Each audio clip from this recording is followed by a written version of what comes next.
just like a dude seeing a guy like, hey bro, hey, I'm so sorry. Like, what are you vibing to right now? My king, what has got you goosenecking like this on a Tuesday morning?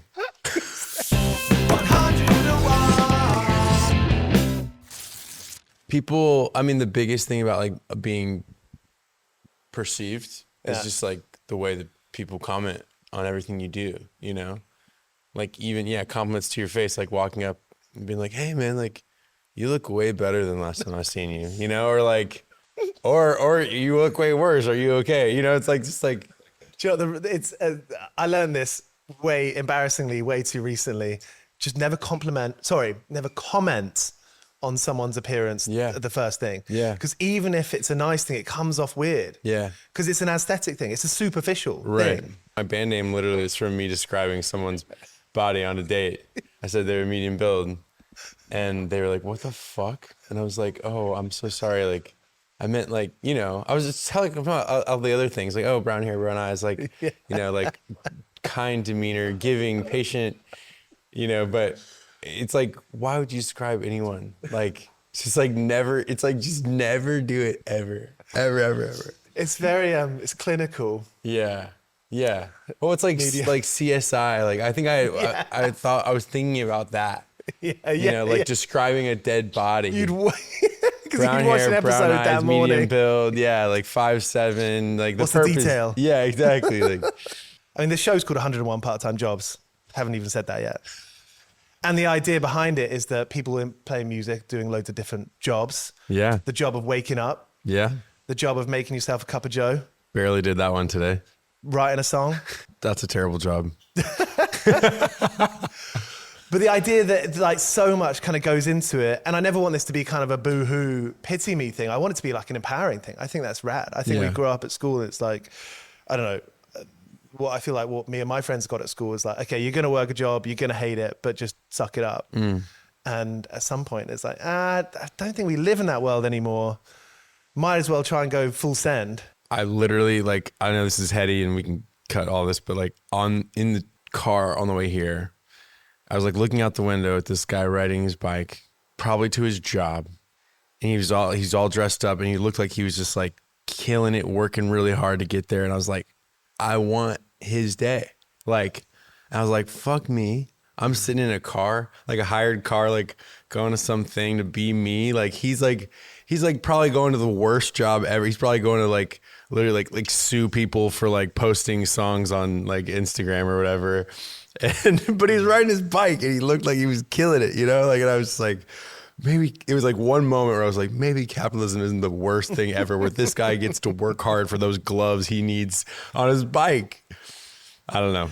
Gratitude. It's difficult. Gratitude. It's like it's a practice. Yeah. And I think you can never, it's similar. You can never compare yourself to anyone because you don't know exactly what it's like and no one knows exactly what you're doing. And I think it's fine to have the best perceived job in the world, but be like, fuck this sometimes. Yeah.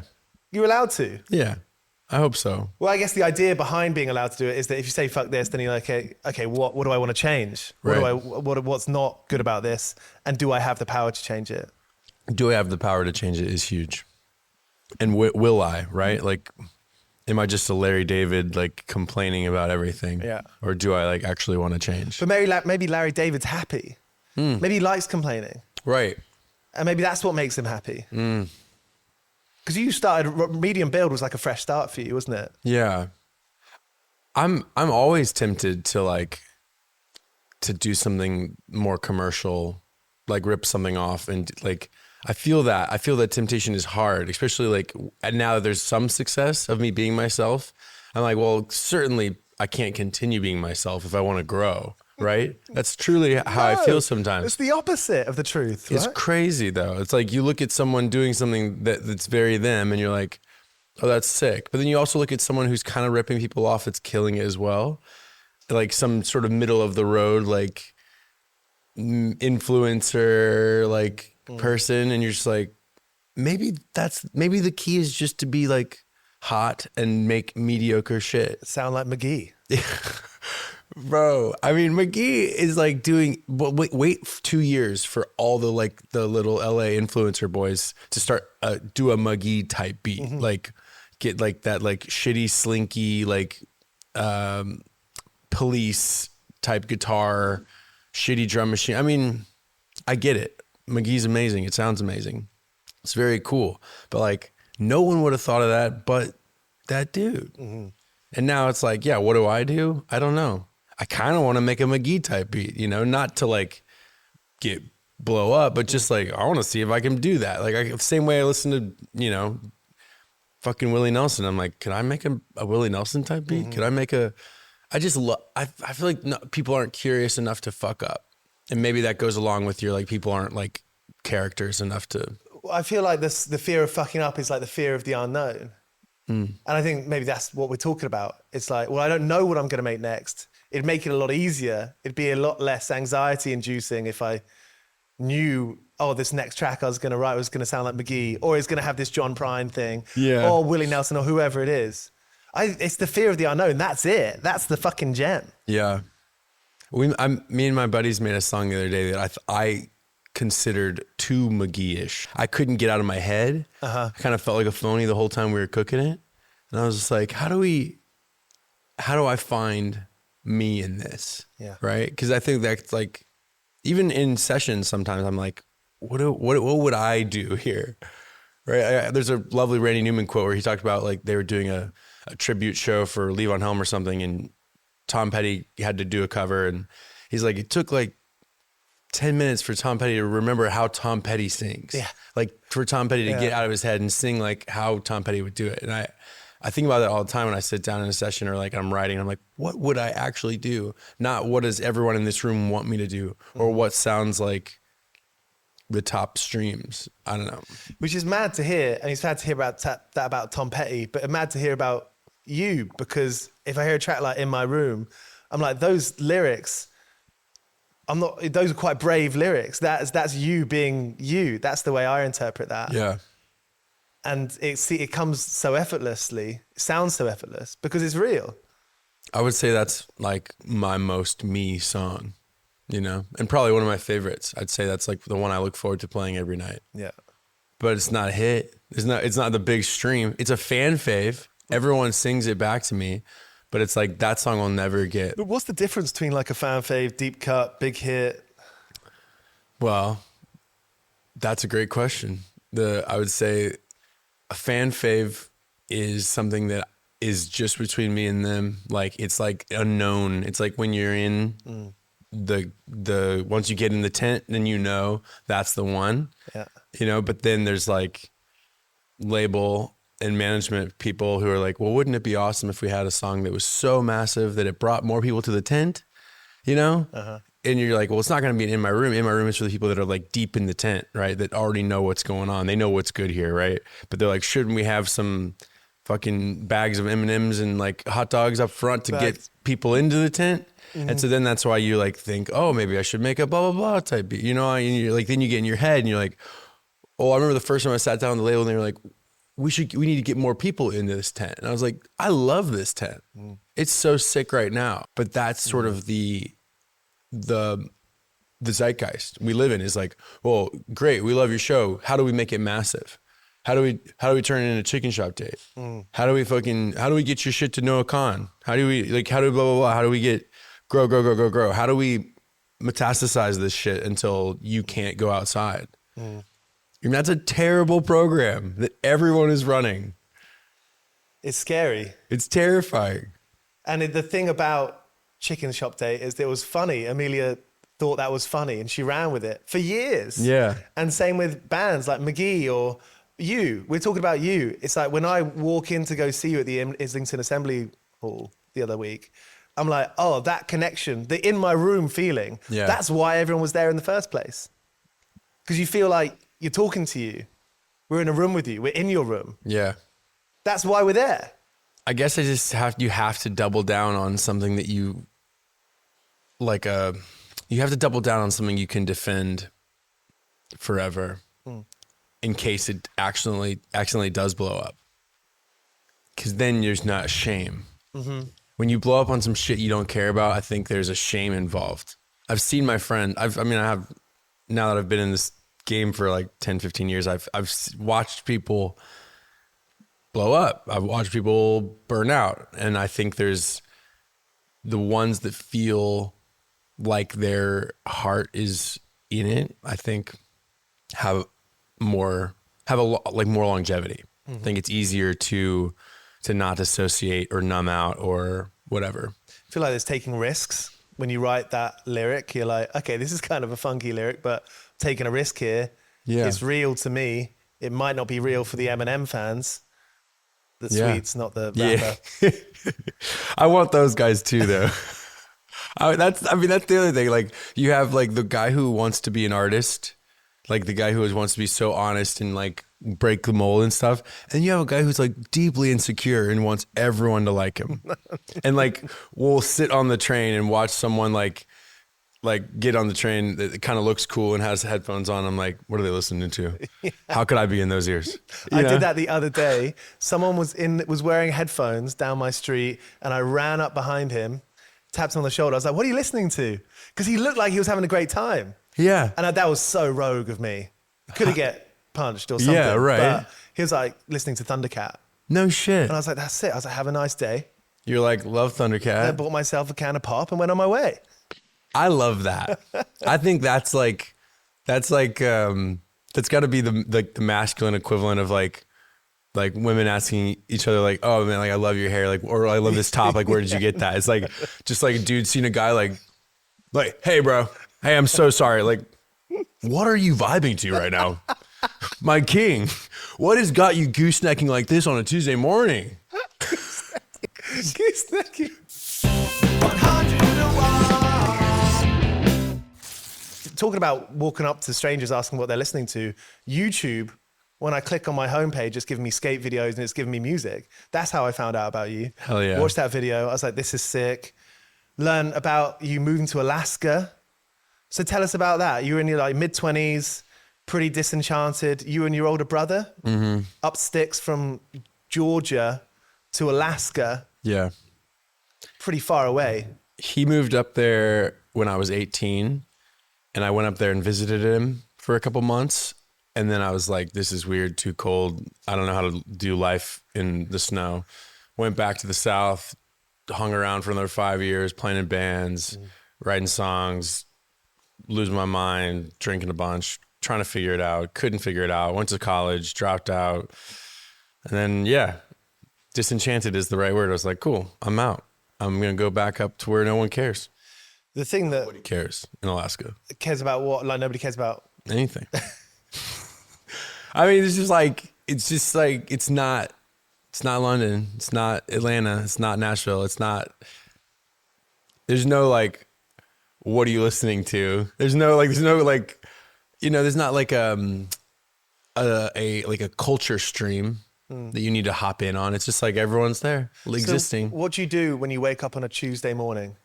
Most of my friends were creative / like service people. So we all like bartend, barista, wait tables, and then like. So they have restaurants up there. Yeah.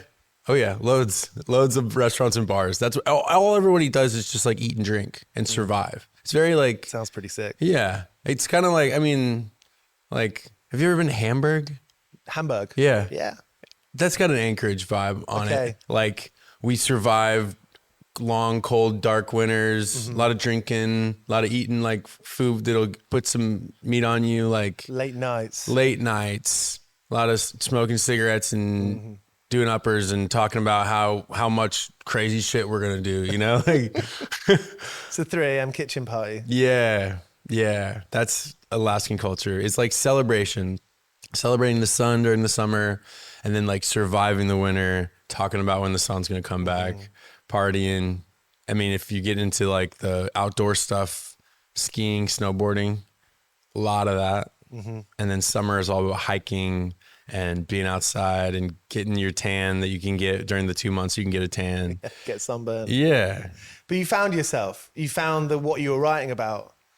I stopped paying attention to the machine, which was really good for me. The machine of the giant, you know, the giant, like, this is what people like thing that I was paying attention to in college. Like, yeah, I mean, I truly, I need a new Alaska now.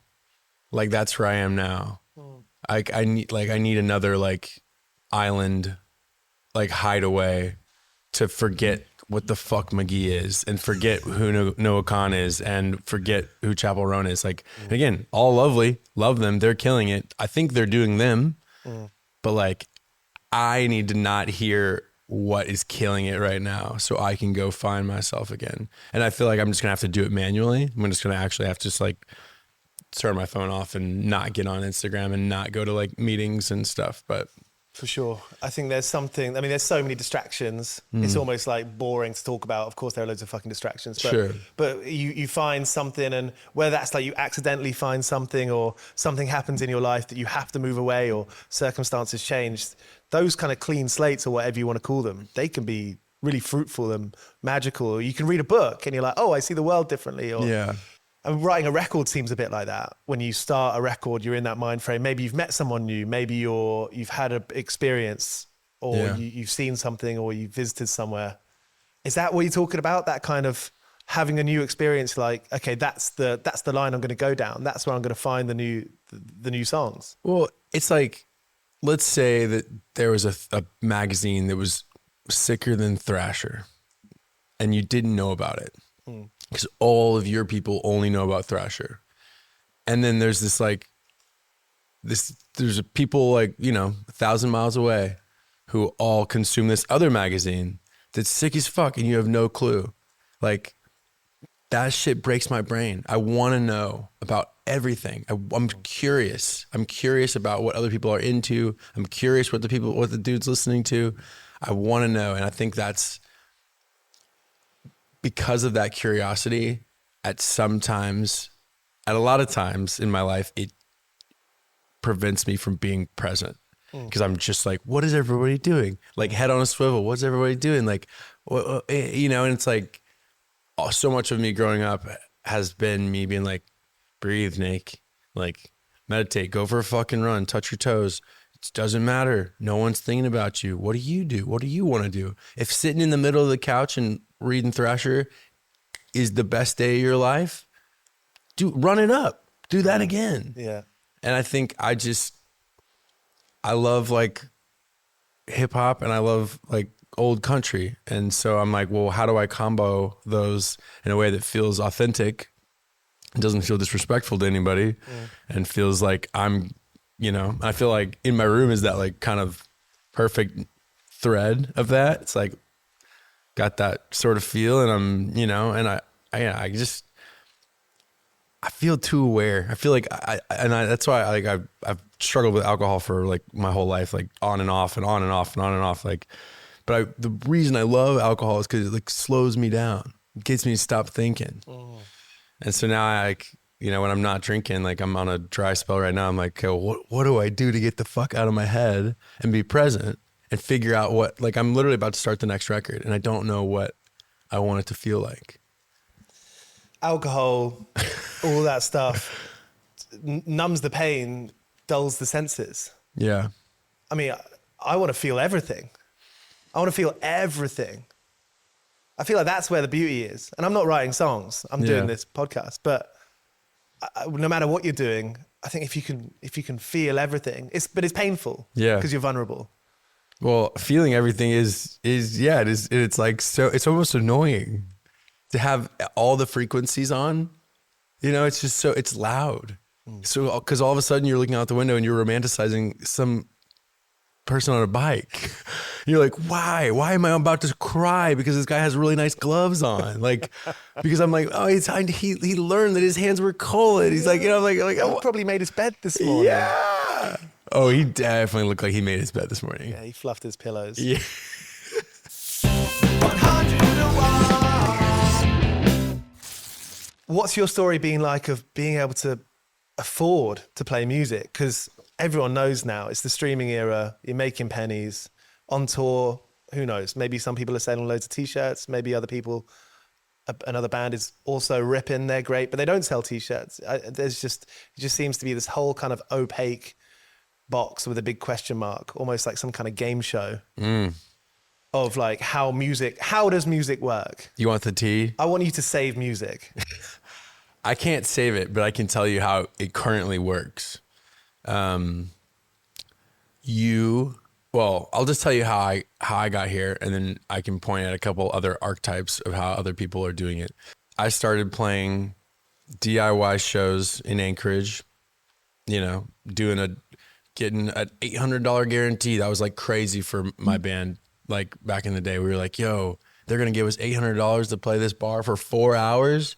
That's incredible. $200 each. Like, woo. Better learn the standards if you're going to do 4 hours. Right. Oh, we had so many. We'd do jams and covers, and yeah, it was bullshit. But then, then you start kind of getting like a little following. All of a sudden, you're not just the bar band. You're like, you have fans, right? And so then you start like asking for more money, and people are like, oh, will you do this event? So you're like, okay, can I get $1,000? Can I get 1,500? And then, so we have value in Anchorage. But then it's like, well, I want to go to Seattle. I want to go to Portland. I want to go to, and see if we can do it there. And then they don't know you there. So you have to try again, right? So then you're knocking on doors. And you're like, well, we can do 400 tickets in Anchorage. You're like, cool. Well, you can do 35 here. Like, doesn't. So your ticket is the value. Yeah. How many tickets can you sell is like the physical. That's how you make money, like live, right? And then there's are you streaming? And then the streaming thing is like, yeah, almost nothing. So you have to like go viral to get some streams coming in, or you just release loads of music.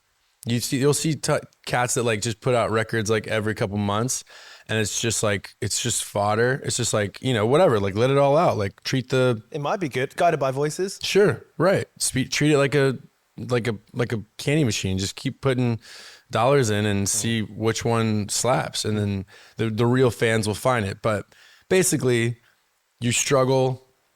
There's no money. Touring is expensive. If you get like popular enough, then you can sell loads of t-shirts, which is actually the money. But like you said, there's like really cool bands that don't do a lot of merch because their fans are too cool. People that don't wear t-shirts, So basically, I worked jobs and played shows for 6 years. And then I hit this wall where I was going on tour and I couldn't keep my job, but I wasn't making enough on the tour to like pay for my whole life. So then I got credit cards, which was really sick because I'd never had a credit card till I was like, almost 30 years old. America. Yeah. And then you just rack it up, and then you get to this very intense moment where you start doing just well enough to where labels and publishers and people are curious about what you're doing. And then you have this epic choice, which is, who do I want to give my life to? And you can go with the indie. It's like 50-50 deal. We'll give you just a little bit of money. It'll keep you going. We'll make sure you can always keep doing your little struggle bus. Or you got the major who comes in and is like, we're going to take most of it, but we're going to give you so much and you're going to be set. And so we drop you or whatever, unless it doesn't go well. I took that one. I took the big one so I could fucking try. Because they were like, basically, if we give you the big one, you can try to go crazy, Full send. Right. And I personally I got a pretty good deal. I did some heavy like pitting people against each other, which worked in my favor. But most people don't have that to lean on, right? So you're literally leaning on your parents, or you're leaning on your side hustle, right? Like, selling Adderall to fucking go on tour. Like, there's so much. It's just the worst. Honestly, I am Larry David right now, and I'm just telling you, like, this is the worst job ever. It's like it's not friendly. People are constantly trying to rip you off. Everybody eats out of the thing. You sell 1,000 tickets, you sell 1,000 t-shirts, and then like 20 people come and are like, oh well, yeah, dang, we let you sell merch here.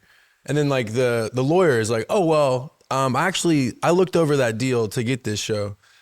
The agent's like, well, you wouldn't be here if we didn't do that. Like, and some label deals are like, we'll eat off of all that as well. So the label will come by, like, and then the manager comes by, and it's like, then your bandmates eat, right? And it's like, then and the venue eats, and it's like, this sucks. Like, and I'm not the first person that said this. Everyone's like knows, but it's just like, you see like a 17-year-old kid like with Ableton open, like making a beat, and you just want to be like, get into finance, like sell your soul, go, like, or do it on the weekends. Yeah, or become a farmer.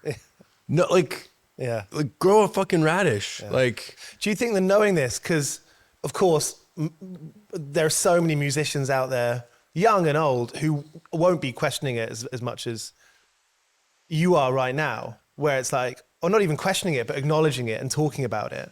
There's going to be a lot of people out there who are like, yeah, it's just part of the deal, whatever. And they're kind of walking blindfolded or of their own accord into, you know, debt or a situation that's going to be hard to come out of. I mean, that is the music industry. And it's not specifically particular labels. This is the whole industry. Yeah. I mean, I know this is quite inside baseball, but I mean, we've always read about how much a band signs for this label for that much. But now more than ever in 2024, 2025, it's like, we understand how the music industry works. It's transparent. Yeah. And at least now people are kind of like raising the flag and be like, wait, what is it? This is... Well, that the transparency has been so effective that now majors are offering indie deals, which is like kind of like what we got to walk into. Was the majors they're becoming friendlier because the money's going away, right? Streaming, like no one's buying physical music. That's what 100 years ago, people decided that physical music was the most valuable music, and it's how people get paid, right? It's like you buy a copy of a sheet music to go home and play it for your friends. Like then they're like, yo, that's the most, we need to make that expensive. Mm-hmm. And we need to make sure that pays everyone. And then when that goes away, you're not going home to buy the sheet music of SZA so you can play it for your fiance. Mm-hmm. You're just streaming it for free. Mm-hmm. And the majors are now like hemorrhaging money, and they're like, oh, we should be friendly. If we want to continue making money, we should be a friendly place for artists. And I think that's what's happening right now is like all labels are losing and artists are realizing that they can do everything for free and they don't need a label. I mean, like there's so many kids that are just killing it, you know, 10 million monthly listeners, tons of engagement, selling t-shirts themselves off their fucking Instagram or their TikTok, no team. Like I'm not very motivated in the like office department. I don't have a laptop. I don't sit at a coffee shop and like email people. I'm allergic to that. I needed a team. I was like, yo, give me all the infrastructure because I would miss everything. I would just be sitting, I would be in Alaska, literally, like without all of the infrastructure that I have. I would just be sitting in Anchorage, like cooking my shit, and maybe it would be better. And maybe more, like less people would be into it, but maybe it would be like higher potency. I think that's the question. It's like, is the goal to grow or is the goal to be good? Can they be simultaneous? Is someone who lives in the same town their whole life less experienced? Like maybe they don't understand how to, you know, get from Old Street to Bank, you know, maybe they'd be confused, like trying to like go through the Frankfurt airport. And maybe I'd be like, yo, I've done this. Come on, follow me. Mm. But I had this feeling when I was a kid where when my parents were super on that God shit and I was like really believing it as a kid. And I'd be like, man, there has to be somebody somewhere that's never heard of this God shit, right? And I was like, well, what about them?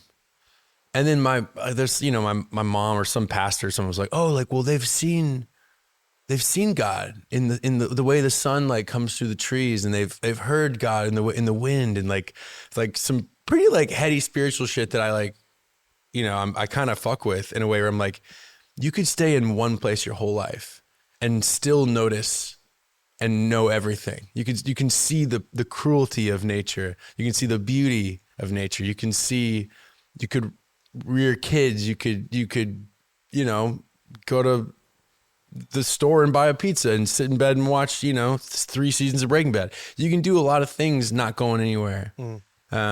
I think there's a false value we add to like the jet setter. Like, isn't it so awesome that like this like redneck from nowhere like made it big and gets to go to Japan now and like be somebody? It's like, well, he was somebody before. Does that weigh on your shoulders? I think he's just like, you seen that movie with this is a classic me. That movie where the lady like takes the pills that make her super smart, or the awareness, like it's like Limitless, but the girl version with doesn't matter. I feel like I'm becoming like I am my dad's dream. I am the like cultured, going around, knowing what good French wines are, like able to, you know, friends with famous people, social mobility. Like I'm all the things my dad wanted to be. And there's a bit of a weight on my shoulders from that. But mainly I think I'm just like, it's too much aware. I want to turn the fucking brain off. I can't believe the things I know about that I don't need to know about. Mainly because of Instagram probably, but like taking up space. It's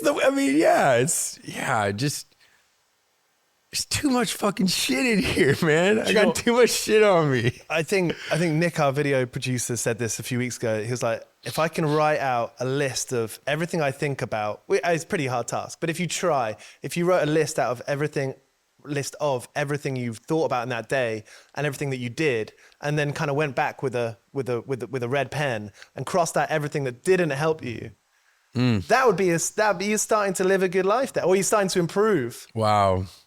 Didn't help you survive, didn't get you anything. Whatever it be, like, you know, maybe it didn't make you feel good, or maybe it didn't make you money, or maybe it didn't make you a better friend or a partner, whatever it might be. Okay. Yeah. Like, is Sacha Baron Cohen a knob? Like, you know, and all of a sudden you're sitting there like peeing, you're like, I heard Sacha Baron Cohen's not a good guy. And it's like sitting there and you're like, but I did like Ali G. I mean, it was awesome. It was like, I mean, when I was a kid, like it was kind of essential, like viewing. And then you're like, man, I guess I really can't enjoy anything. And then all of a sudden you're like walking down the hall and you're like, I'm guilty for enjoying a thing 30 years ago. I'm a fucking asshole. Yeah. I mean, my brain's insane. I should try that. This is good. 101 part-time jobs. And then we got into 2 of them. What are some of your what was your worst day of work? What was a day that you just thought, if I get to the end of today, then I'm done good. I worked a landscaping job for a summer. Yeah. And I was just the worst at it. Like I wasn't good at it. Turns out there's a skill to like a weed eater and like an edger and like all those machines. And I've edged. Yeah, I'm edging right now, bro. No, it just was so difficult and so exhausting, and it was so hot. It was like in Nashville, like 95 degrees in the summer. And I think I barely lasted a month, and I was like, I'm sorry, I'm not cut out for this. I need to go back to like waiting tables. Did you own up? You went to the boss. Yeah, I was just like, I'm so sorry. I can't. Like, there's just guys that are way better at this, and I don't have the skill. That's very honorable of you. Yeah, I'd rather clean up shit in a bar. I'd rather clean up puke in a bar. I'd rather deal with like the worst, like entitled clients than like, I'm soft. There's something using you. I was a landscaper for a bit, and I would say yes. Oh, I know how to use that massive saw, and then like continue to nearly take off my hand, and be like, oh, you're right. There are people who do this, and you shouldn't just say you know how to do shit. Yeah, yeah. I'm not logical. I need YouTube to tell me. It's a good resource. Working at the bar, dealing with shitty customers, you're fine with that? All day. Yeah. I mean, fuck it. Like, yeah. I love food. I love food and drink. If I wasn't doing music, I would have a restaurant. You'd be chefing. I wouldn't be chefing. I would just start something. Like I would just like run a joint. Like I would buy all the booze and make sure the food was good and hire great people. And I would be very intentional at the lighting and what music was playing and what stuff was called and the silverware. Like you're the vibe tech. Vibe technician. Yeah. You wouldn't want me chefing. I'm so slow. I could only make eggs. What are your favorite kind of eggs to make, and how do you make them? Over easy, baby. Fucking 3 minutes. One flip, done. So there's a little bit of soft in the middle. Yeah. Oh yeah. Yolk. I like some runny. Yeah. But I noticed that a lot of bitches don't want to eat like a runny egg, so you have to learn how to scramble them real good. Yeah, just like you can. Yeah, bitches. All the people that I come around, you know, like all my friends, like even my best friends, like my bandmates, like those boys, they just are like, yeah, give me some scrambled eggs, you know. So you have to know how to scramble eggs. You know what the key to scramble eggs? Put a little half and half, like crack like 6 eggs in a jug, pour a little half, spin that shit, get it all frothy. Get that thing cooking on medium. Just throw it in. Just start zhuzhing it. And then all of a sudden, you got these fluffy, fucking milky, creamy boys. Throw some like sharp cheddar in there. Get some Kerrygold out. Throw a little bit of that in there. Get it all fucking fatty and savory. What are you spinach? What are you zhuzhing with? Stick, fork, whatever. One of those like the Rubbermaid thing. You don't want to scratch the pan. No. You want that like the rubbery thing. That's nice. Eggs is like good heart stuff. Oh, it's the best. It might be bad for your heart. No, eggs is great. Is it? Eggs is great. Yeah. Eggs is good for here. Good for here. I mean, that's like the most Joe Rogan take I have probably is like you can eat like 8 eggs a day. Just as long as you're not sick, you're fine. God, yeah. Here I am talking about bitches and eggs. I'm like, yo, bitches love eggs, and bitches is me. I am bitches. What about poached eggs? Oh, I love poached eggs. How do you do them? Okay. You know the secret? You get the big old pot boiling. You get the water spinning, spin it up, drop it in. Whirlpool. Yeah. You gotta have the whirlpool. Exactly. Yeah. Nice. You know. So you drop it in, it swallows it up, 6-7 minutes. Big old like weird spatula thing. Paper towel. Ooh. Let that shit sit on a plate with a paper towel. It just gets soft. You can throw it in the fridge if you want. Are you raw dogging this? No salt, no white wine vinegar. No. I'll put some salt in. The vinegar, I don't think about it. Changes the taste. Yeah, the vinegar. Yeah, you don't need a lot. But yeah, I mean, throw some salt on afterwards. Also, you're gonna put this on a toast with avo and in fucking tomato. So, do you really need it to be a crazy flavor? I just don't want us to like skip through this part too quick because it's like you have to have the egg coalesce. True. It has to be, because if there's no salt, it doesn't stick together. That's true. You want it to be kind of circular. Right. Okay. Boy. Guys, you got to put salt and vinegar in the water before you spin it. No, it's during. Yeah. Okay. Yeah. Right. I mean, don't tell people what to do either. Guys. Giles is lying. He's lying to you. You put vinegar in it, it tastes like shit. No. I would go through a stage where someone's like, I'll see you later. Take care. Don't fucking tell me what to do. Dude, everyone on YouTube is just begging people to tell them what to do. That's what I get on YouTube for. I'm looking for God. Thank you very much, Nic. Thanks, dude. Good chat. This is great. Fuck yeah. Cheers for watching. This is 101 Part-Time Jobs. You can find us on Apple, Spotify, and all podcast apps. We've done interviews with Aurora, Kneecap, Idols, Lauren Maybury of Churches, and loads more. So tap into 101 Part-Time Jobs on Spotify, Apple, and all podcast apps.